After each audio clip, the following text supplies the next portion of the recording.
Headline ষ্টুডিঅ'ত মই প্ৰাঞ্জল আৰম্ভণিতে সবাতোকৈ গুৰুত্বপূৰ্ণ খবৰ ব্ৰেকিং নিউজ এটা আমি জনাব বিচাৰিছো। দীপাৱলীৰ উৎসাহৰ মাজতে দক্ষিণ কামৰূপৰ ছয়গাঁৱত উত্তপ্ত পৰিস্থিতি। জুৱা খেলাৰ সন্দেহত আৰক্ষীৰ খেদাত পুখুৰীত পৰি মৃত্যু হৈছে এজন লোকৰ। শনিবাৰে পুৱা ৰবীন দাসৰ মৃতদেহ পুখুৰীত উদ্ধাৰ হোৱাৰ লগে লগে সৃষ্টি হয় তীব্ৰ উত্তেজনাৰ। দীপাৱলীৰ নামত ছয়গাঁৱৰ বিভিন্ন প্ৰান্তত জুৱাৰ আড্ডা পাতি পৰিৱেশ বিঘ্নিত কৰি আহিছিল একাংশই। নিশা প্ৰায় 10 বজাত ৰবীন দাস নামৰ লোকজনে বন্ধুৰ সৈতে অধেৰী চকৰ পথৰ দাঁতিত বহি থকা সময়তে টহলদাৰী আৰক্ষীয়ে জুৱা খেলি থকা বুলি খেদি যোৱাত ঘটনাস্থলীৰ পৰা পলায়ন কৰে সকলোৱে। কিন্তু ৰবীন দাস নামৰ লোকজনে ওচৰতে থকা ৰাজহুৱা পুখুৰীত পৰি যায়। ফলত কৰোণভাৱে মৃত্যু হয় ৰবীন দাসৰ। আনহাতে এই অঞ্চলৰ পৰা সঞ্জয় দাস আৰু কৰুণা দাস নামৰ দুজন লোকক আটক কৰি লৈ যায় আৰক্ষীয়ে। ইফালে পুৱা ঘটনাস্থলীত উপস্থিত হোৱাত আৰক্ষীক ঘেৰাও কৰি ৰাইজে উত্তপ্ত পৰিৱেশৰ সৃষ্টি কৰে। পিছত আৰক্ষীৰ উচ্চপদস্থ বিষয়া উপস্থিত হৈ পৰিস্থিতি নিয়ন্ত্ৰণ কৰিবলৈ সক্ষম হয়। আনহাতে ৰবীন দাস পুখুৰীত পৰাৰ কথা জানিব পাৰিও ঘটনাস্থলীৰ পৰা আৰক্ষী গুচি অহাৰ বাবে মৃত্যু হোৱাৰ অভিযোগ কৰিছে ৰাইজে। আৰু তাৰ পাছতে এই উত্তপ্ত পৰিস্থিতিত টিভিৰ পৰ্দাত আমি দৃশ্য আপোনাক দেখুৱাইছো। ৰবীন দাসৰ মৃত্যুৰ উচিত তদন্তৰ দাবী জনাইছে ৰাইজে। এয়া হ'ল খবৰ দক্ষিণ কামৰূপৰ ছয়গাঁৱৰ, য'ত উত্তপ্ত পৰিস্থিতিৰ সৃষ্টি হ'ল আজি পুৱাৰ পৰাই। এতিয়াও উত্তপ্ত পৰিৱেশৰ তাত সৃষ্টি হৈয়ে আছে। দীপাৱলীৰ উৎসাহৰ মাজতেই এই পৰিৱেশ তাত সৃষ্টি হৈছে। জুৱা খেলাৰ সন্দেহত আৰক্ষীৰ খেদাত পুখুৰীত পৰি মৃত্যু হৈছে এজন লোকৰ। আৰু তাৰ পাছতেই জাঙুৰ খাই উঠিছে স্থানীয় লোক। পুৰুষ মহিলা কণমানি সকলো ওলাই আহিছে আৰক্ষীৰ বিৰুদ্ধে। আমি পুনৰবাৰ জনাইছো, শনিবাৰে পুৱা ৰবীন দাসৰ মৃতদেহ পুখুৰীত উদ্ধাৰ হোৱাৰ লগে লগে এই তীব্ৰ উত্তেজনাৰ সৃষ্টি হয়। দীপাৱলীৰ নামত ছয়গাঁৱৰ বিভিন্ন প্ৰান্তত জুৱাৰ আড্ডা পাতি পৰিৱেশ বিঘ্নিত কৰি আহিছিল একাংশই। নিশা প্ৰায় 10 বজাত ৰবীন দাস নামৰ লোকজনে বন্ধুৰ সৈতে অধেৰী চকৰ পথৰ দাঁতিত বহি থকা সময়তে টহলদাৰী আৰক্ষীয়ে জুৱা খেলি থকা বুলি খেদি যোৱাত ঘটনাস্থলীৰ পৰা পলায়ন কৰে সকলোৱে। কিন্তু দুৰ্ভাগ্যজনকভাৱে ৰবীন দাস নামৰ লোকজন ওচৰতে থকা ৰাজহুৱা পুখুৰীত পৰি যায়। একমাত্ৰ আৰক্ষীয়ে কোনো ধৰণৰ চিন্তা ভাৱনা নকৰাকৈ, কোনো ধৰণৰ বিচাৰ বিশ্লেষণ নকৰাকৈ একাংশ জুৱা নেখেলা লোকক খেদি যোৱাৰ ফলতেই এই অঘটনটো সংঘটিত হয় বুলি স্থানীয় লোকসকলে অভিযোগ উত্থাপন কৰিছে। ইতিমধ্যে ৰবীন দাসৰ মৃত্যু হৈছে। আনহাতে এই অঞ্চলৰ পৰা সঞ্জয় দাস আৰু কৰুণা দাস নামৰ দুজন লোকক আটক কৰি লৈ গৈছে আৰক্ষীয়ে। ইফালে পুৱা ঘটনাস্থলীত উপস্থিত হোৱাত আৰক্ষীক ঘেৰাও কৰি ৰাইজে এই উত্তপ্ত পৰিৱেশৰ সৃষ্টি কৰে। আৰু পিছত আৰক্ষীৰ উচ্চপদস্থ বিষয়া উপস্থিত হৈ পৰিস্থিতি কিছু পৰিমাণে নিয়ন্ত্ৰণ কৰিবলৈ সক্ষম হয়। কিন্তু এতিয়াও সমগ্ৰ অঞ্চলজুৰি উত্তেজনা অব্যাহত আছে। আনহাতে ৰবীন দাস পুখুৰীত পৰাৰ কথা জানিব পাৰিও ঘটনাস্থলীৰ পৰা আৰক্ষী গুচি অহাৰ বাবে মৃত্যু হোৱাৰ অভিযোগ কৰিছে ৰাইজে। পুখুৰীত পৰা লোকজনক উদ্ধাৰ নকৰি তাৰ পৰা উভতি আহিছিল আৰক্ষী। কিন্তু সেই সময়ত আৰক্ষীৰ দায়িত্ব আছিল, কৰ্তব্য আছিল যে বিপদত পৰা লোকজনক তাৰ পৰা উদ্ধাৰ কৰাটো। কিন্তু সেয়া নকৰিলে, যাৰ ফলত এই বিতুষ্ট হৈ পৰিছে স্থানীয় জনসাধাৰণ। তাৰেই প্ৰতিবাদ তেওঁলোকে সাব্যস্ত কৰিছে।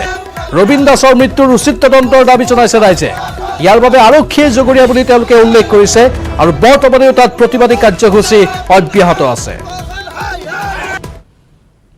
পুলিচৰ বগা ভয়ান এখন আহিছে, আহি কিনে তাৰমানে ওচৰত ৰাখিছে। ভয় কৰা নাই, এই ধৰ কৰি দিছে। ধৰ কৰি তাৰমানে গোটেই পলাই গৈছে।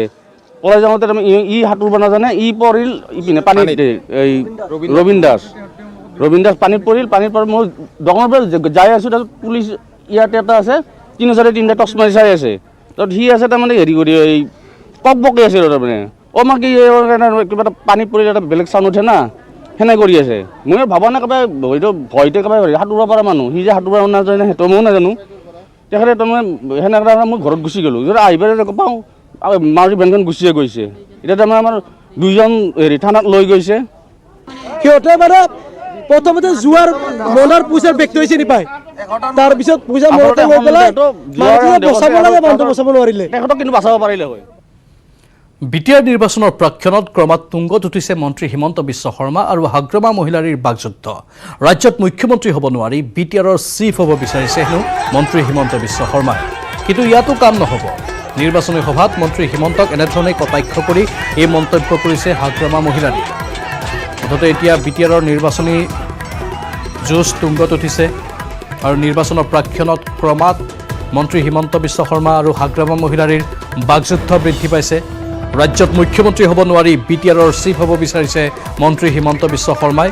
কিন্তু ইয়াতো কাম নহ'ব। নিৰ্বাচনী সভাত মন্ত্ৰী হিমন্তক কটাক্ষ কৰি এই মন্তব্য কৰে হাগ্ৰামা মহিলা। চিমটো সেইফালে চান্সেই নাই না এতিয়া, সেইকাৰণে হেমন্ত দাদাই আমাৰ বি টি চিত আহি পেলাই চিফ হোৱাৰ ধান্দা চলি আছে বা বি পি এফ দলত সোমাই পেলাই আমি মানে বি টি চিত চিফ হ'ব পাৰে নেকি, এই লাইনত যি কথা পাতি আছে।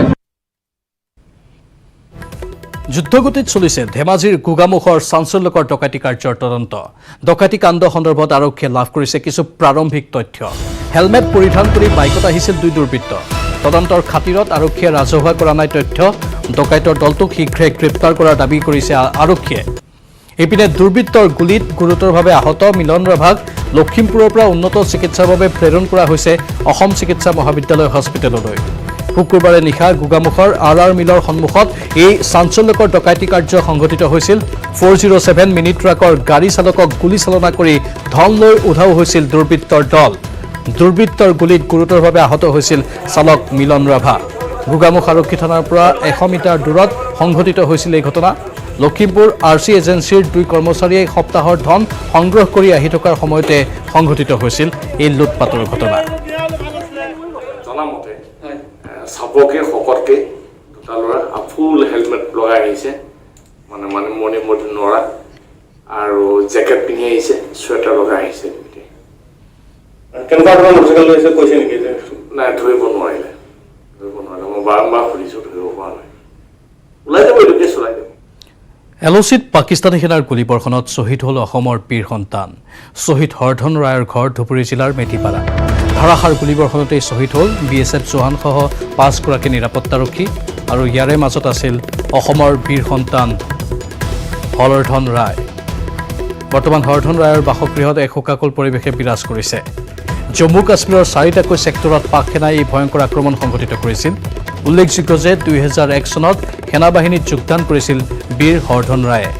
জম্মু কাশ্মীৰত পাকিস্তানৰ অপ্ৰত্যাশিত আক্ৰমণত ভাৰতীয় সেনাবাহিনীত কৰ্তব্যৰত ধুবুৰীৰ ফুটুকিবাৰীৰ মেধিপাৰা গাঁৱৰ হৰধন ৰায় শ্বহীদ হোৱাৰ বাতৰি অহাৰ লগে লগে এক শোকাকুল পৰিৱেশৰ সৃষ্টি হৈছে তেওঁৰ গাঁওখনত। মাত্ৰ 2 মাহ পূৰ্বেহে পাঞ্জাৱৰ পৰা কাশ্মীৰত কৰ্তব্যত যোগদান কৰিছিল তেওঁ। ভাৰতীয় সেনাবাহিনীৰ 59 আৰ্টিলাৰীত আছিল বীৰ শ্বহীদজন। বীৰ শ্বহীদগৰাকীৰ আত্মাৰ চিৰশান্তি কামনা কৰি শোকসন্তপ্ত পৰিয়ালবৰ্গলৈ সমবেদনা জ্ঞাপন কৰে বিলাসীপাৰা পূব সমষ্টিৰ বিধায়ক অশোক কুমাৰ সিংহিয়ে। দেশৰ হকে তেখেতৰ এই বলিদান আমাৰ মাজত চিৰস্মৰণীয় হৈ ৰ'ব বুলি বিধায়কগৰাকীয়ে উল্লেখ কৰে।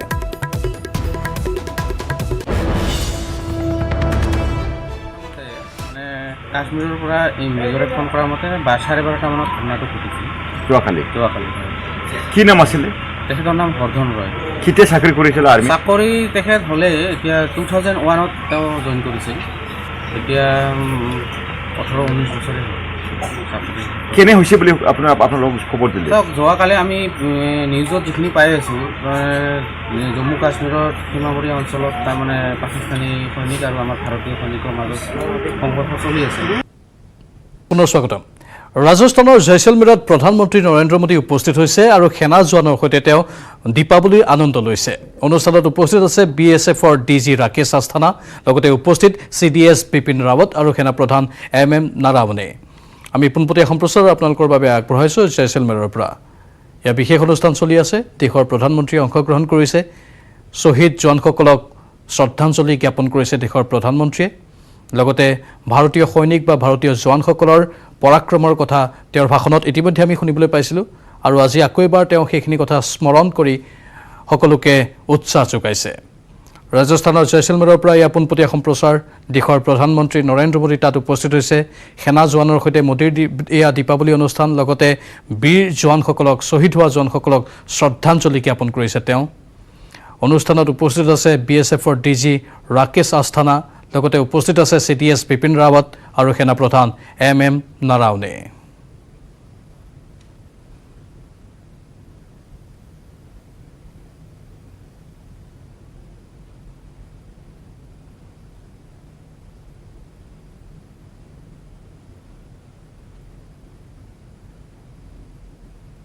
ইতিমধ্যে দেশৰ প্ৰধানমন্ত্ৰীয়ে ভাষণ প্ৰসংগত নাম নোলোৱাকৈ চীন আৰু পাকিস্তানক কঠোৰ সমালোচনা কৰিছে। প্ৰত্যেকবাৰেই চীন আৰু পাকিস্তানে ভাৰতৰ বিৰুদ্ধে কূটকৌশল ৰচনা কৰে, ষড়যন্ত্ৰ ৰচনা কৰে, চক্ৰান্ত ৰচনা কৰে।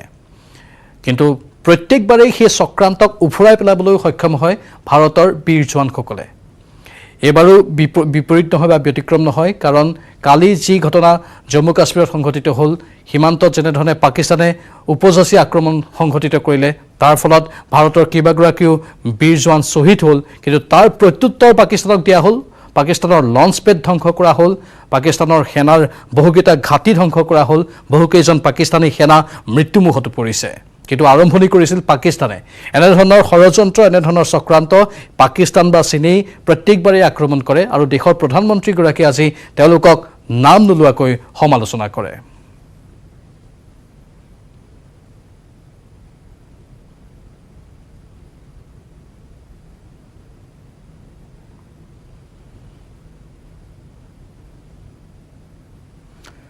ডিব্ৰুগড়ৰ চেঁচা তিনিআলিত ভয়ংকৰ পৰিস্থিতি। গেছ ভৰ্তি টেংকাৰৰ পৰা অহৰহ নিৰ্গত হৈছে গেছ। NRL পেট্ৰল পাম্পত ৰখাই থোৱা অৱস্থাত LPG পৰিবাহী টেংকাৰৰ পৰা হঠাৎ গেছ নিৰ্গত হয়। 4 নৱেম্বৰত দুৰ্গাপুৰ IOCL বটলিং প্লাণ্টৰ পৰা ডিগবৈ IOCLলৈ ৰাওনা হৈছিল এই টেংকাৰখন।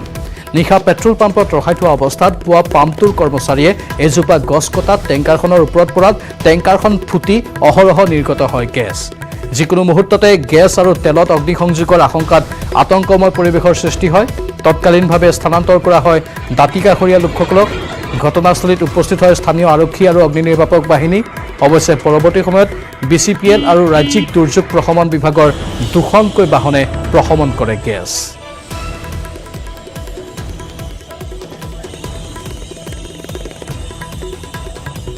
এক ভয়ংকৰ অঘটনৰ পৰা কথমপি ৰক্ষা পৰিছে এই সমগ্ৰ অঞ্চলটো। ডিব্ৰুগড়ৰ চেঁচা তিনিআলিত আজি এই ভয়ংকৰ পৰিস্থিতিৰ উদ্ভৱ হয়। গেছ ভৰ্তি টেংকাৰৰ পৰা অহৰহ নিৰ্গত হ'ল গেছ। আমি দৃশ্য দেখুৱাইছোঁ। NRL পেট্ৰল পাম্পত ৰখাই থোৱা অৱস্থাত LPG পৰিবাহী টেংকাৰৰ পৰা হঠাৎ গেছ নিৰ্গত হয়। 4 নৱেম্বৰত দুৰ্গাপুৰ IOCL বটলিং প্লাণ্টৰ পৰা ডিগবৈ IOCLলৈ ৰাওনা হৈছিল এই টেংকাৰখন। নিশা পেট্ৰল পাম্পত ৰখাই থোৱা অৱস্থাত পুৱা পাম্পটোৰ কৰ্মচাৰীয়ে এজোপা গছ কটাত টেংকাৰখনৰ ওপৰত পৰাত টেংকাৰখন ফুটি অহৰহ গেছ নিৰ্গত হ'বলৈ ধৰে আৰু তাৰ পাছত যিকোনো মুহূৰ্ততে গেছ আৰু তেলত অগ্নিসংযোগৰ আশংকাৰ সৃষ্টি হয়। আতংকময় পৰিৱেশ সৃষ্টি হয়। তৎকালীনভাৱে স্থানান্তৰ কৰা হয় দাঁতিকাষৰীয়া লোকসকলক। অৱশ্যে ঘটনাস্থলীত উপস্থিত হয় স্থানীয় আৰক্ষী আৰু অগ্নি নিৰ্বাপক বাহিনী। অৱশ্যে পৰৱৰ্তী সময়ত BCPL আৰু ৰাজ্যিক দুৰ্যোগ প্ৰশমন বিভাগৰ 2খনকৈ বাহনে এই গেছ প্ৰশমন কৰিবলৈ সক্ষম হয়। ইনফৰ্মেশ্যনটো পাই আহিছোঁ, ডক্টৰ ৰিকভাৰী কৰি ইয়াত লৈ আনিলে বস্তুটো। কিন্তু মই জনামতে গাড়ীখন আহি আছিলে, কোনোবা গছৰ ডাল কাটিছিলে। ডাল কাটোতে ডালটো আহি টেংকিত পৰিলে। টেংকিৰ ওপৰত প্ৰেছাৰ গছটো যে থাকে, ওপৰত সি ভাগি গ'ল। তাৰমানে এতিয়া বৰ্তমান নিৰাপদ, কাৰণ তাৰ যিটো লিকেজৰ আহিল যে হোলটো বন্ধ কৰা গ'ল, MCL লগোৱা গ'ল, গেছ লিকেজ বন্ধ হৈ গ'ল। আজি পোহৰৰ উৎসৱ দীপাৱলী। মহানগৰীৰ লগতে ৰাজ্যৰ ভিন্ন প্ৰান্তত মাটি চাকি, কলপুলি আৰু ফুলেৰে ভৰি পৰিছে বজাৰসমূহ।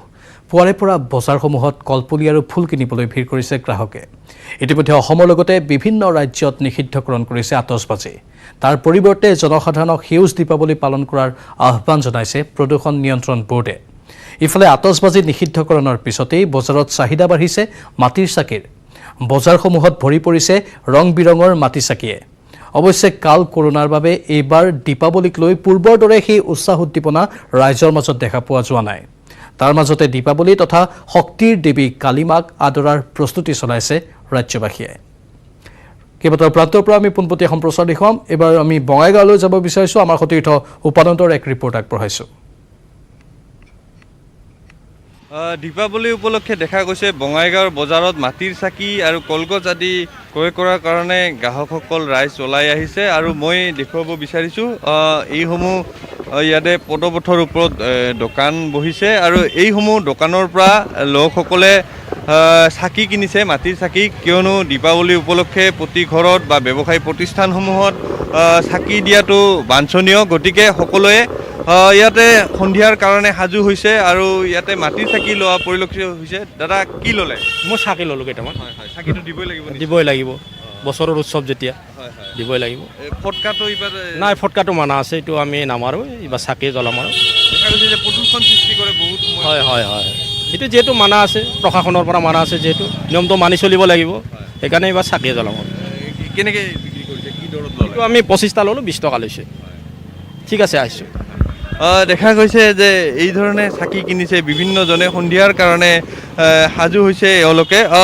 কি দৰত বিক্ৰী কৰিছে ছাতিসমূহ? ষাঠি 80 টাকা সহ বিক্ৰি কৰে আছো, 70 টাকা সহ বিক্ৰি কৰে আছো। বিক্ৰী হৈছে নে নাই?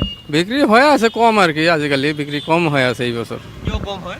কম হয় এই কারণে মানে এইবার লকডাউন গেছে তার কারণে।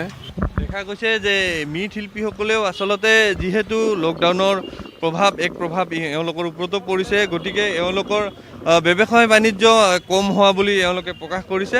কিন্তু দেখা গৈছে আজিৰ দিনটোত বজাৰত এওঁলোকৰ ছাতিসমূহ কিন্তু বিক্ৰী হৈ আছে আৰু গ্ৰাহকসকলে আজি সন্ধিয়াৰ কাৰণে এওঁলোকে সাজু হৈছে, চাকিসমূহ ক্ৰয় কৰিছে।